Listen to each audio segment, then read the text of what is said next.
Welcome, I'm Fenichel, and in this lesson we're going to talk about the groupings. So what are the groupings, and more importantly, what are they going to do for you? Well, studying the groupings are going to teach you how to disconnect from beat one. So when you do fills and solos, you sound more free. You don't sound like you're locked into that framework of 4/4 and always having to nail that one. So that's what this lesson is going to be all about. Let's get to it.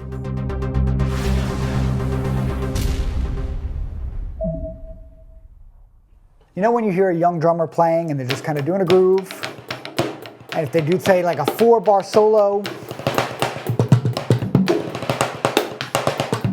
they're always hitting that one. What it does is it helps the young drummer really understand where he is in the measure, where he is in the phrase, and they don't get lost. Unfortunately for the listener, it kind of sounds boring. What the groupings do is they break you from that. They free you from beat one. All the while keeping you in tune with the time and where you are in the beat. And like I said before, it kind of helps you erase that beat one. If you listen to like classical music isn't always centered around beat one. Even if it's in a 4/4 time signature, you don't always hear that beat one. The time signatures and the rhythms and everything is going over the bar and all over the place because the written music is in service of the playing music. That's how classical music works. Somewhere along the time of history and music in general, that kind of shifted. It's almost like music became a written thing that was played afterwards. Pop music, for example, tends to do this. Everything's centered around 1, 3, 1, 1. 4-bar phrases, 8-bar phrases. Everything is very rigid and set into that structure. And you know what? That structure is easy to hear. It's easy to understand, which is why it becomes popular. Now, say you're playing in a jazz thing and you're improvising. You don't really want to sound square like that, because when you sound square, it doesn't swing. Now, that's not to say that you have to study jazz, but if you're able to bring some of that element of freedom that you get from playing something like jazz or classical music and bring it into your rock drumming, you could sound really, really interesting. So interesting drum solos and fills are the idea of creating tension and resolving tension. Nothing does this better than the groupings. So let's do a 4-bar solo again, but this time I'm going to use a grouping idea. And when I do this, I want you to try to keep track of where beat one is.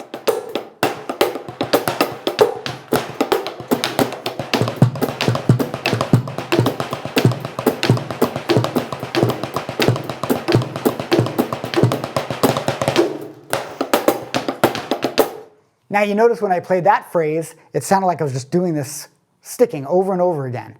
And it kind of dictated this accent pattern that wasn't falling in line with the time.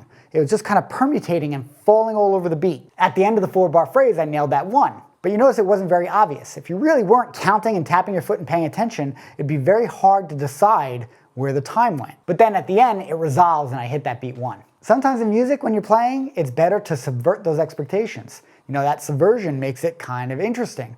It creates tension. And then when you do come in on the one with the band, it resolves that tension.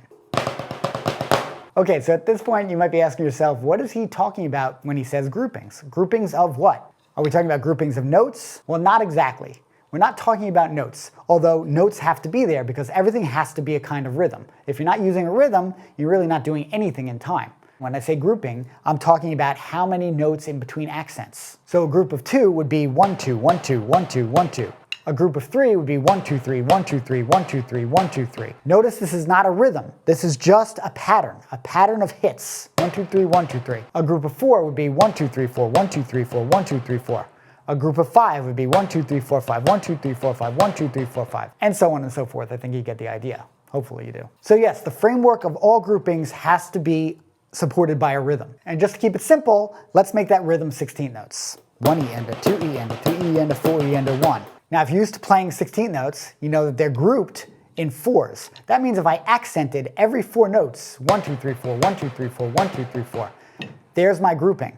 And you notice groups of 4 works right in and inserts right into 16 notes. So that one's like a no-brainer. 1E and a 2E and a 3E and a 4E and a 1. Things start getting crazy when you start creating accent groupings that aren't divisible by 4. For example, if I play 16 notes, 1E and a 2E and a 3E and a 4E and a, but I accent every 3 notes, like this. 1, 2, 3, 1, 2, 3, 1, 2, 3, 1, 2, 3, 1, 2, 3, 1. Now don't confuse this group of 3 with triplets. Because yes, the triplet rhythm inherently is groups of 3. 1 triplet, 2 triplet, 3 triplet, 4 triplet. But that's a different rhythm. I'm keeping the rhythm in 16th notes, which are inherently grouped in 4s. So 1, 2, 3, 4, 1, 2, 3. I'm just accenting every third beat. 1, 2, 3, 1, 2, 3, 1, 2, 3, 1, 2, 3, 1, 2, 3, 1, 2. And that creates what we call a polyrhythm. 2 rhythms happening at the same time. And if I was just to play the accents without filling it in, you'd get this. 1, 2, 3, 1, 2, 3, 1, 2, 3, 1, 2, 3, 1, 2, 3, 1, 2, 3, 1, 2, 3, 1, 2, 3, 1. And that pattern we'd call 4 over 3. And you'd write it 4:3. This is generally how we write a basic polyrhythm.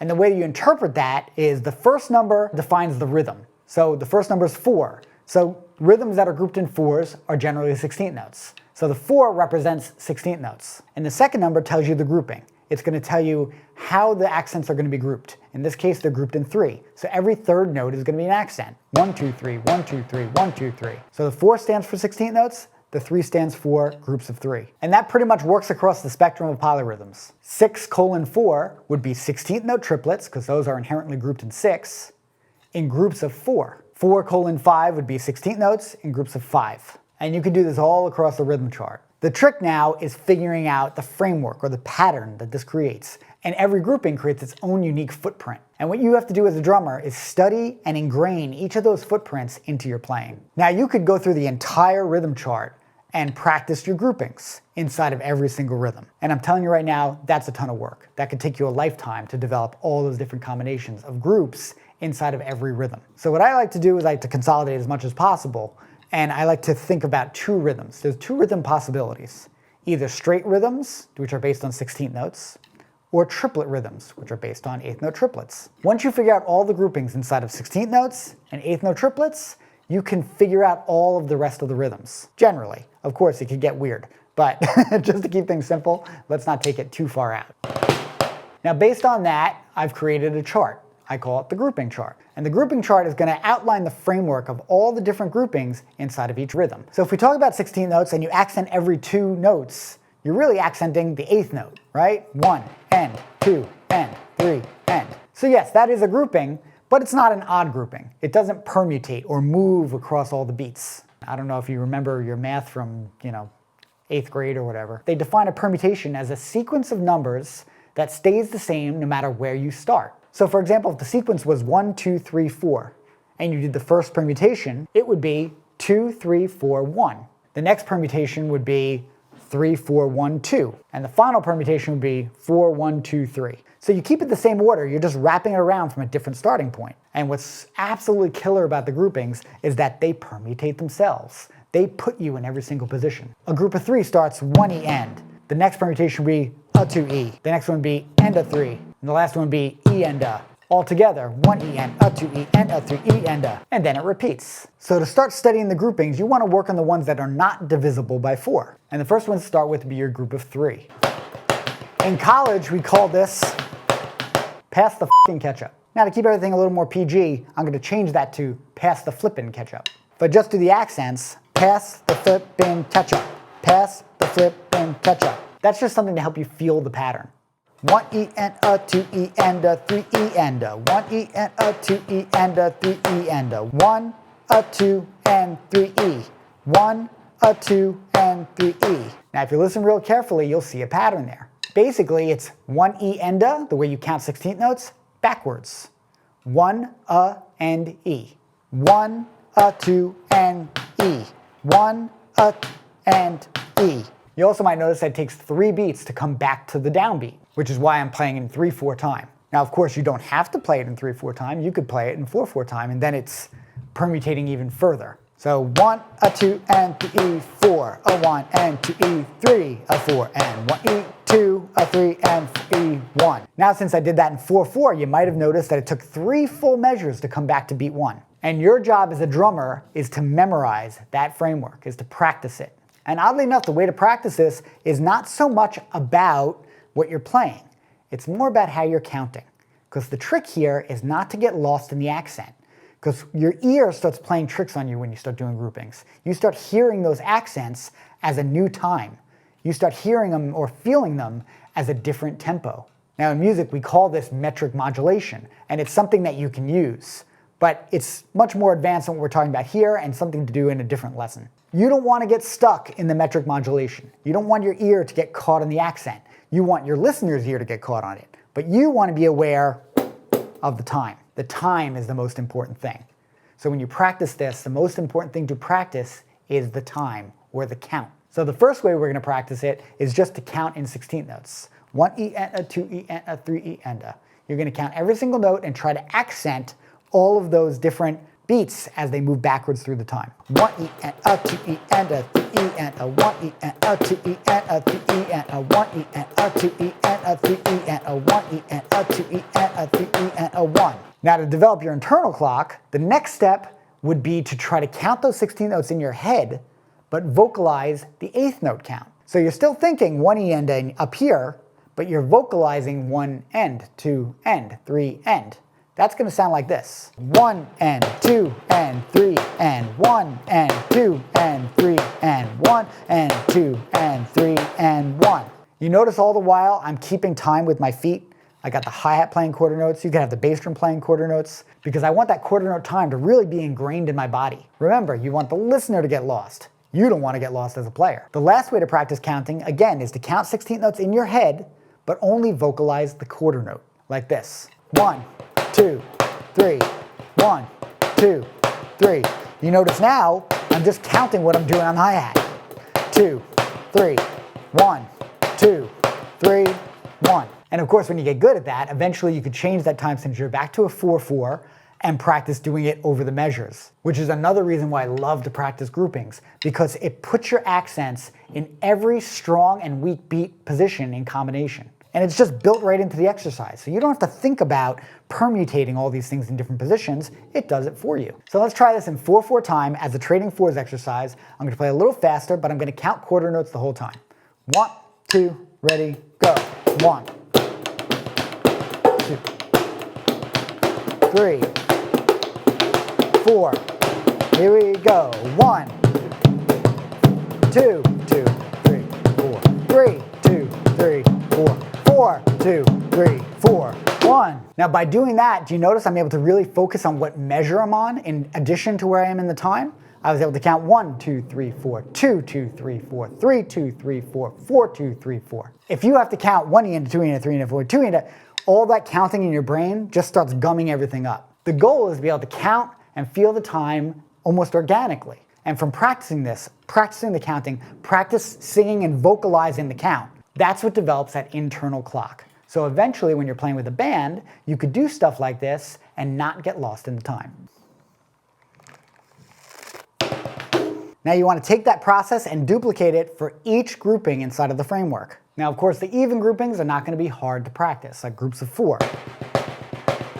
That's something you go over when you do more of an accenting exercise. So I'm going to skip that for now. But when you go back to the odd groupings, like groups of 5, groups of 7, groups of 9, that's where the stuff really takes effect. Now groups of 6 also permutate, but since they're divisible by 2, and 4 is also divisible by 2, it doesn't permutate as crazy as, say, the odd groupings, like a 3 or a 5. So when you do a group of 6, it feels like you're doing number, end, number, end. 1 E and a 2 E and a 3 E and a 1 E and a 2 E and a 3 E and a. And it's that feeling that rolls over the beat. Now groups of 5 are very cool. With groups of 3, you're losing a note, so it moves backwards through the time. Groups of 5, you're adding a note, so it moves forward through the time. Now when I say moves forward, that means you're going to play on the 1, the next accent will be the E of the next beat, then it'll be the end of the next beat after that, then the of the following beat. So it's going to sound like this. 1 E and a 2 E and a 3 E and a 4 E and a 5 E and a 1. So your accents are 1, 2 E, 3 and 4, a 5. Now you might have noticed there that I played the time signature in 5/4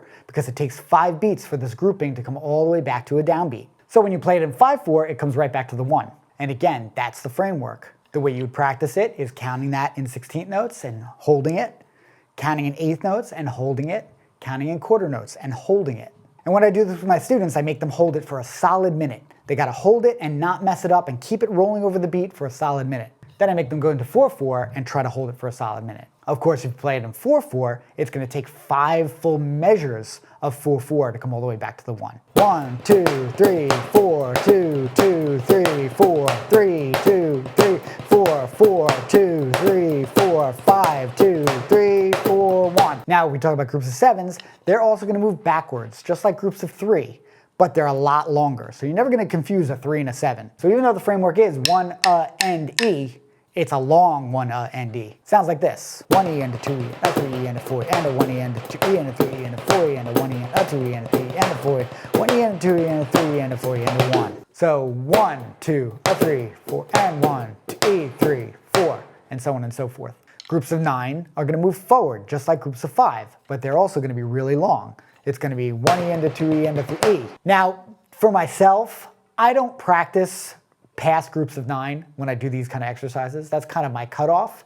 Yes, you could do groups of 10, you could do groups of 11, you could do groups of 12. But when it starts getting long like that, I feel like it's not as functional as a grouping. If I want to start doing groups of 9 and groups of 11, what I'll do is I will turn around and combine 2 groupings together. So I'll do a 5 with a 6. That'll give me an 11. That's getting a little more complicated, and that's for a different lesson. Now quickly, let's turn around and switch the rhythm to triplets. So instead of 4-3, let's do 3:4. 3 would be your triplets, 4 would be your grouping. So if we have 1 and a 2 and a 3 and a 4 and a 1 and a 2 and a 3 and a 4, then I accented every 4 notes, it would sound like this. 1 and a 2 and a 3 and a 4 and a 1 and a 2 and a 3 and a 4 and a 1.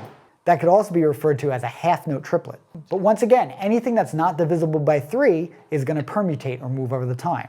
So triplets in groups of 5, 3:5, would sound like this.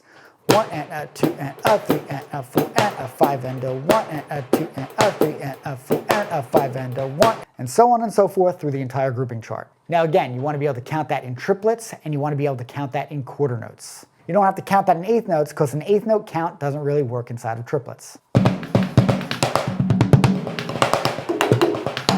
Now the last thing I want to do to wrap up this introduction to groupings is talk about how to further study it, how to really take it out to the next level. And the way we do that is by adding stickings to these groupings. So if the frameworks are locked, we know what rhythms we're using. We're either using 16th notes or we're using triplets, and you want to study both those rhythms with all of these groupings. This is where you go down the rabbit hole, because you could get crazy with stickings. There are millions and millions and millions of combinations of stickings that you could use and apply to these grouping frameworks. The easiest way to think of it is start with the grouping. So if we're doing 16 notes in groups of 3, 4:3, any 3-note sticking will fit inside of this framework. Now I started with alternating 3s like this.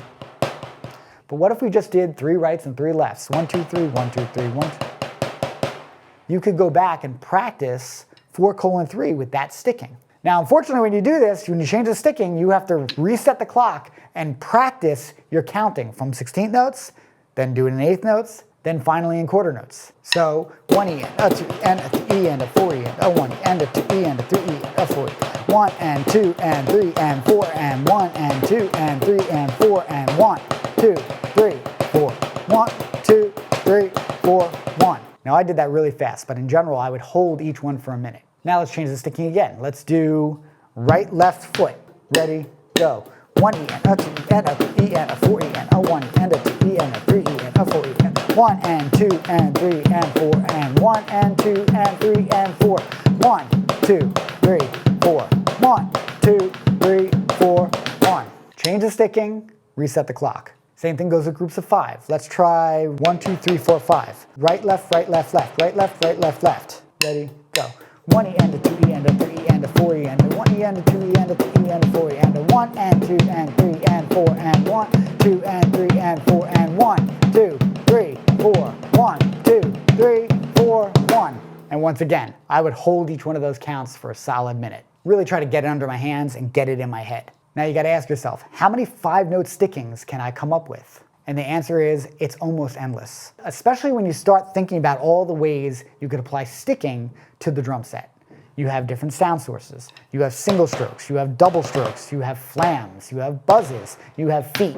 Combining all those different feelings in different patterns of 5, you could sit here for a lifetime and still never get all of them down. So the workflow turns into changing the sticking, reset the clock. Changing the sticking, reset the clock. You gotta start from the beginning because you're gonna find as soon as you change that sticking, it's like starting over again and you won't be able to do it. And the more stickings you add to these grouping foundations, the more vocabulary you start developing. And the other thing that's super important is to write down every single sticking that you practice. If you're going to spend the time working it out, make sure you write it down so you can keep a running dialogue of each of these stickings to put in your pocket. This transfers right to your soloing. You could turn any of these ideas into a coasting situation or a static lick situation. It really develops a strong foundation for soloing. So to wrap this up, I'm going to trade fours a little bit and show you some of the different groupings you could throw in.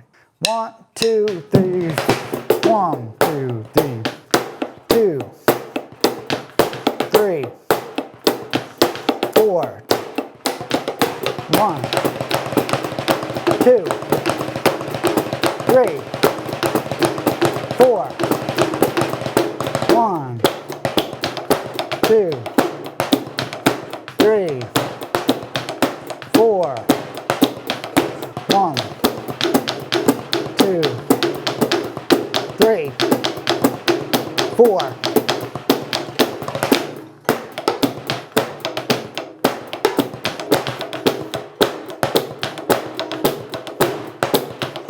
One and a 2 and a 3 and a 4 and a 2 and a 2 and a 3 and a 4 and a 3 and a 2 and a 3 and a 4 and a 4 and a 2 and a 3 and a 4 and a 1, 3, 4, 2, 3, 1, 2, 3, 4, 2, 2, 3, 4, 2, 3, 4, 4, 2, 3, 4, 1.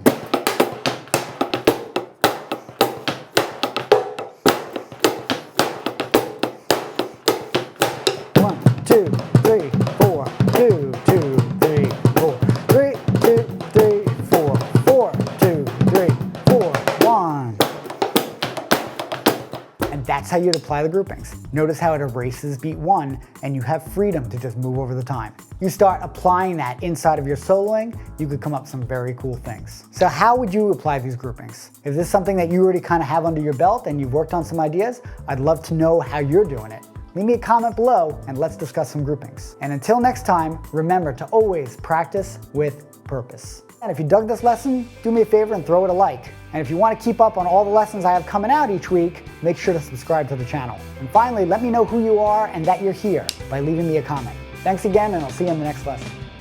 2 and 3 and 4 and 1, 2, 3, 4. Oh shit, that's hard. 1.